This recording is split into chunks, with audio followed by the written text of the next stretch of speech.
Ukuba khona kwakho lapha emhlabeni kuyicebo likaNkulunkulu alihlelile uNkulunkulu ukuba ube lapha emhlabeni, ngokuba uNkulunkulu uma ekulethe emhlabeni ukuphathisile izipho zabantu abala emhlabeni ukuze abantu abalapha emhlabeni bazuze okukhulu nokweningi kuwena, ngokuba lapha emhlabeni uthando likaNkulunkulu uzele ukuzokhumbuza abantu ngothando, uzele ukuzobonisa abantu ngothando, uzele ukuzofundisa abantu ngothando olukaNkulunkulu. Mntaka baba, ukuphila kwakho kusiza ukuphila kwabantu abaningi. Baningi abantu abalala bedlile ngendaba yokuthi wena uyaphila, uyabaseka, uyabasiza. Baningi abantu kuphila kwabo okuboshelelwe ekuphileni kwakho, ngoba wena uma uphila basizakala bona. Uma uphila nje ungakhulumanga ngendlela ophila ngayo, wenza ngayo izinto, ubanikeza ithemba abantu abakubukile. Abantu abakubukile uyashumayela kubona ngokuphila kwakho. Kunabantu obokumele uSathane useqedile ngabo, ubabulele,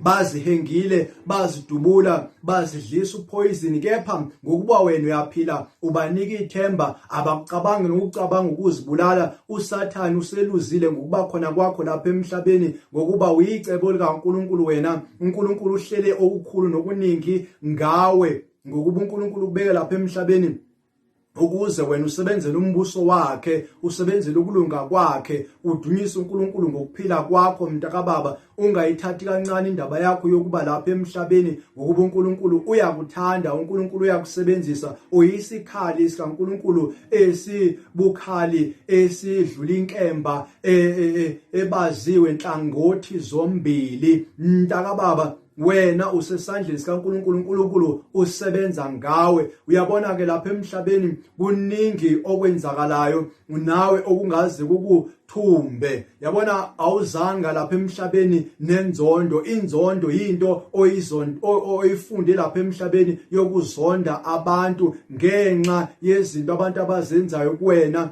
ngenxa yabantu abakufundisayo ukuthi kumele uzizonde izitha zakho. Awuzanga nezitha lapha emhlabeni, kepha izitha uzithole lapha emhlabeni. Kepha ngifuna wazi ukuthi uNkulunkulu akakunikanga ichance yokuthi uzonda abantu. Uthi uNkulunkulu ezwini lakhe, wothanda umakhelwane njenganawe uzithanda. Uthi wothanda uNkulunkulu ngenhliziyo yakho yonke, ngomphefumulo wakho wonke, ngengqondo yakho wonke, namandla akho wonke. Uthi wothanda isitha sakho isikhulekele. Uthi uma uthola into okuyimfuyo yesitha sakho idukile, oyibuyisele esitheni sakho. Uma uthola imfuyo yomuntu oyisitha sakho igaxelekile engozini, oyihlangula leyo nto leyo uyibuyisele kuyena.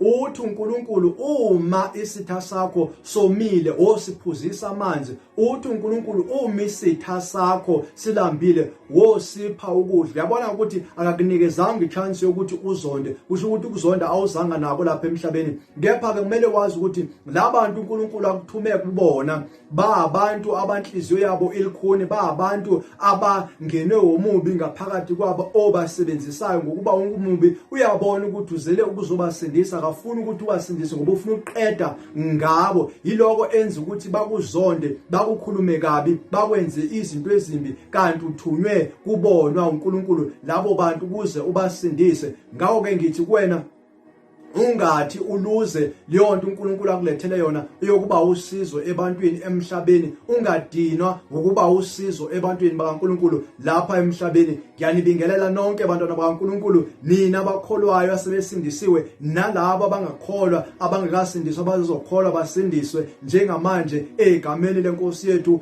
uJesu. Asibheke izwi sizwe ukuthi uNkulunkulu uthini kithina ngokwencwadi kaJeremiya 1:10.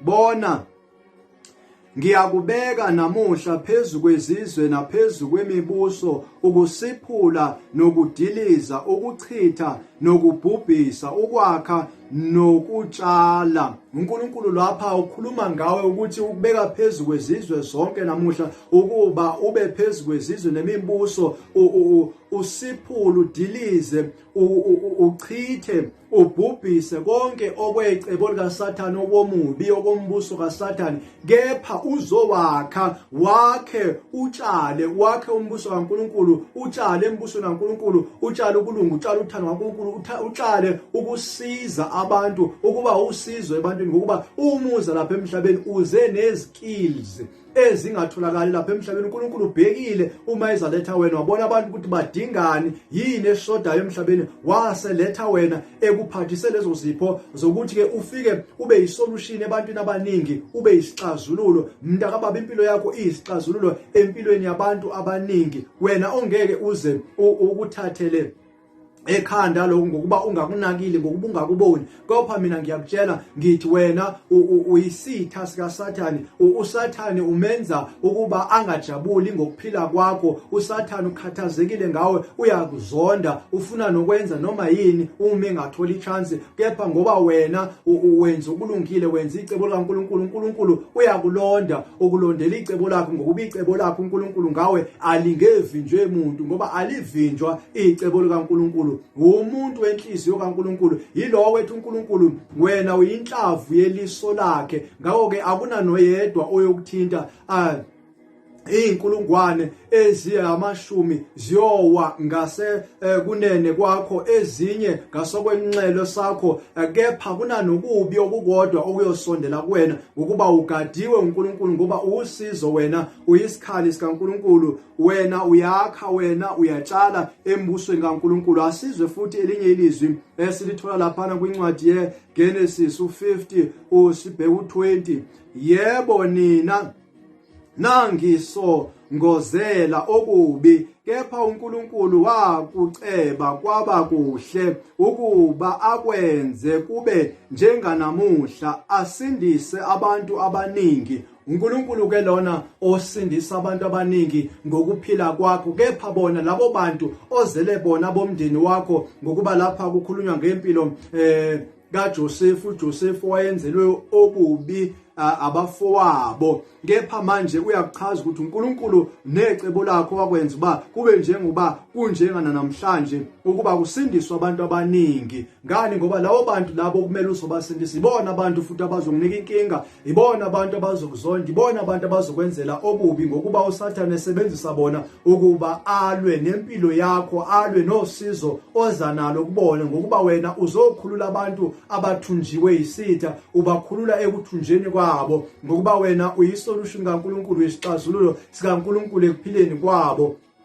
Mntakababa, ungavumi empilweni yakho ukuba ube inkomo edla yodwa, ungavumi ukuba ungaphili nabantu, ngokuba uSathane uyakuhlela ukuthi ungabi usizo ebantwini omele ube usizo kubona, ngoba uzokwenza ukuthi uzitshele ukuthi uma ungane vision enkulu, uma ungazakhela ibhizinesi elikhulu, uzinikele ukuphila kwakho kulelo bhizinesi, ulikhulise ndlondlobale, uyophila kamnandi, uyojabula, ube nemali. Kanti akukho lapho kuyicebo likaNkulunkulu, ngoba uzokwenza lokho, baningi abakwenzako lokho. Kepha uma ukhuphuka iladder yamabhizinisi yokuba ukhuphuke ngamabhizinisi, uba wedwa, ugcina suwedwa, ungasenabantu. Ukuphila kwakho kuyibhizinisi, and uphila kwakho uma uyibhizinisi uba nayo imali, kepha ungayijabuleli imali, futhi uNkulunkulu akuthathe nolona nokuphila kwakho ube nezifo ezikuhlaselayo ezenza ukuthi ungajabuli, ungakujabuleli ukuphila kwakho, ungayijabuleli ibhizinisi, ungayijabuleli nemali, ngokuba uNkulunkulu enza ngamabomu, ngoba icebo lakhe ukuthi wena usize abantu, hayi ukuthi uphile wena wedwa kamnandi kahle, ngokuba icebo likaSathane likwenza ukuba ube selfish, uzicabangele uwedwa.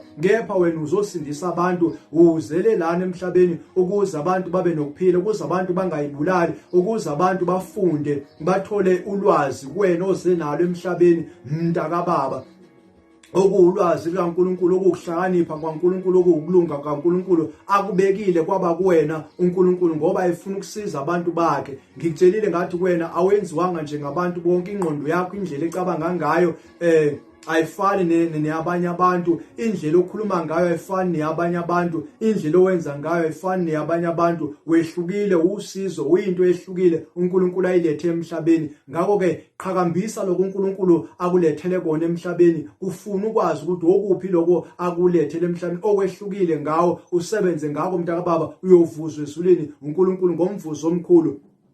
Asizwe futhi lapha sibheka izwi ngokukaJohane 10:10, isela kalizi kungengokweba nokubulala nokubhubhisa, mina ngize ukuba babe nokuphila babe nako kuchichime. uJesu ke lapha mntakababa ukhuluma ngokuthi yena uzele ukuthi aze abantu babe nokuphila kuyena, babe nokuphila ngaye okuningi nokuchichimayo. Sinako ukuphila ngoJesu, siphila ngoJesu thina abakholiwe uJesu, thina abadla ubomi sikuJesu mntakababa. Kepha isela lizele ukuzobhubhisa, lizele ukuzobulala, lizele ukuzokweba izinto okungasizo ezisitha uSathane. Kepha okuwezombuso kaNkulunkulu udiliza zona uSathane, ulwe nazo abantu bakaNkulunkulu, ulwe nabo, udiliza bona, uwisa bona kanye nombuso abakuwona uNkulunkulu abanike wona. Mntakababa uyakwazi ukwenzeka idina, ngifuna ukukhuluma ngabo, sokuzwile ngako namhlanje, ngifuna ukukhuluma ngabo, kodwa uyazi ukuthi uSathane uchitha izinto azibonayo ukuthi ezikaNkulunkulu ziphe abantu, abathathele zona, abantshotshele zona, azibulale ekumele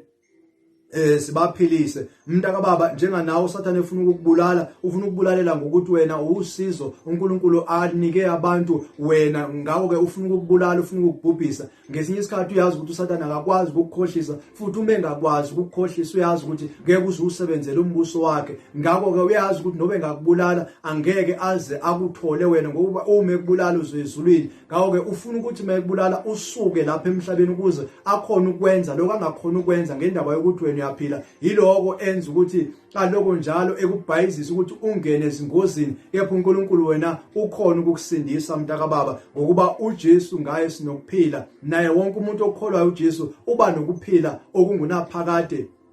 Sizele emhlabeni ukuzofundisa abantu ngoJesu, sizele futhi emhlabeni ukuzofakaza ngoJesu, sibe ofakazi bakhe uJesu, njengaloko eshilo ukuthi masibe ofakazi bakhe eJudiya, eJerusalema nakuzo zonke iziphelo zomhlaba. Mntakababa, ulapha emhlabeni kuyiplani kaNkulunkulu, ungakukhohlwa lokho, ungajabhiswa izinto ezenzeka emhlabeni ezifana nekuhlupheka, ezifana nokungaphumeleli emhlabeni, ezifana nezinto ezingahambi ngendlela ofisa ngayo nendlela ofuna ngayo. Ngifuna wazi ukuthi awuzelanga lokho. kuNkulunkulu kukhona ukuphila ngaphandle kwemali, siyathenga ngaphandle kwemali kuNkulunkulu, siyadla ngaphandle kwemali. Mntakababa, akusiyimali yodwa kumele size ngayo abantu, akusiyi izinto ezifuna ukuthengwa zodwa kumele size ngazo abantu mntakababa.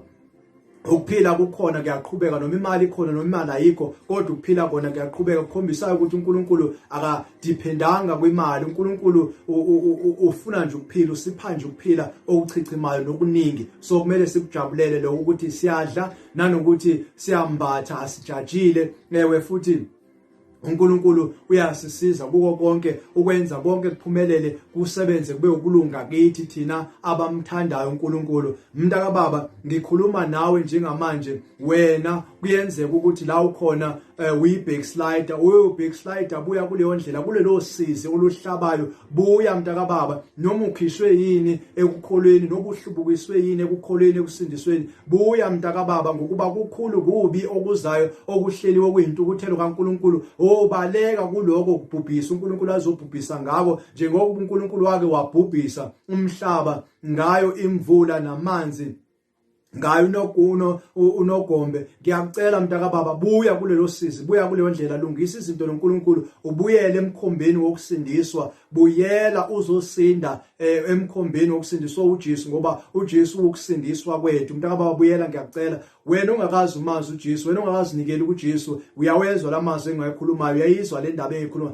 Baleka mntakababa, kuningi okuzayo, baleka izifo ezizayo, baleka inhlupheko ezayo, baleka mntakababa ukubulawa uSathane, ukuhlukunyezwa uSathane, ukuvalelwa uSathane, ukusetshenziswa uSathane. Baleka zonke lezo zinto ezimbi, ungene emkhumbini njenganoNowa wayibiza indlu yakho ukuba ayingene emkhumbini. Nawe uma usindiswa ungena nendlu yakho emkhumbini, niyasinda. Ngithi akube kuhle thatha leso sinqumo kuwena bendlu yakho ngegama likaJesu, akube kuhle. Akuthi kuthando kaNkulunkulu, umusa kaNkulunkulu kube phezu kwethu lokho, futhi nobukhona benkosi uJesu kube nathi, njengalokho eshilo ukuba uyoba nathi kuze kuphele iminyaka. Nobudlelwano bomoya engcwele masibe nabo manje kuze kube phakade. Amen.